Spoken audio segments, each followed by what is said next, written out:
Hey friends, if you wish to download Java 64-bit and 32-bit for Windows 11, then please watch this video. I will guide you through the process. So first of all, search for download Java in the search bar and then go to the Java download page. It's on the Java website. Now scroll down and click on download Java for desktops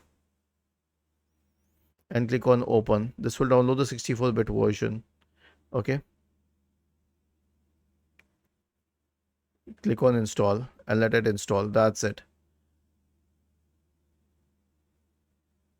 You know what, these days no one has 32-bit computers. That's why I'm not including that part, even though it was asked as a question. If you are really serious about programming and Java and everything, you should buy a computer capable of the same. Was this helpful? If yes, then please subscribe to the channel. If not, then let us know in the comment section of the video on how we could help you further. Thank you for watching this video and have a nice day.